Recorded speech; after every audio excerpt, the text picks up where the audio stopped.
So I'm just finishing up my initial January meetings with my juniors, and this is when we get started opening up their Common App accounts. And I just wanted to share with you a couple of insights that I have from these meetings.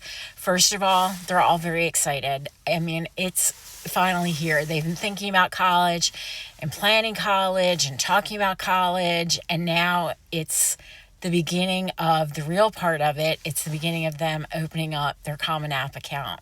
So a couple of things that maybe are surprises. First of all, you can open your Common App account now if you're in the class of 2027. So absolutely, juniors can go on Common App and open their account.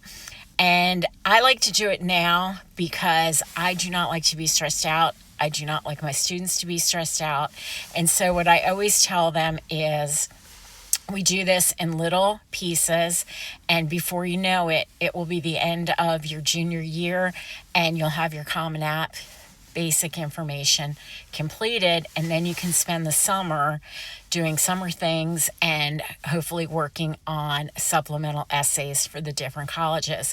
So I definitely start earlier than maybe some people, but there's a method to my madness. Another thing that is surprising is that a lot of kids don't know their social security number.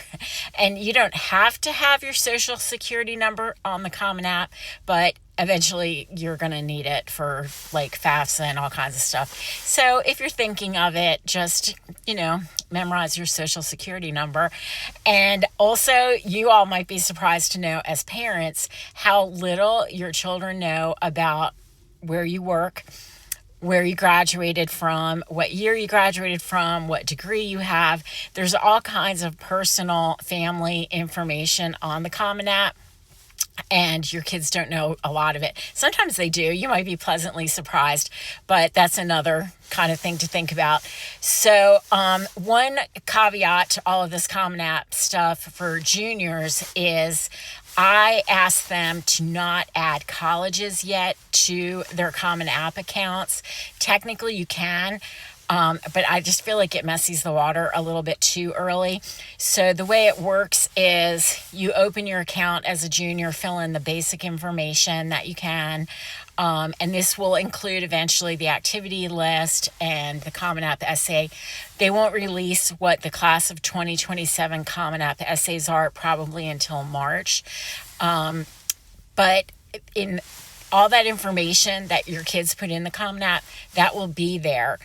And then in the summer, it will roll over to the class of 2027. Right now, obviously, it's set up for the class of 2026. So in the summer, it will roll over to the class of 2027.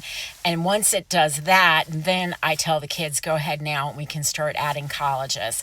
So that's it. I just thought you'd all maybe like a glimpse of what it's like in these meetings with juniors as they're well and truly beginning their process.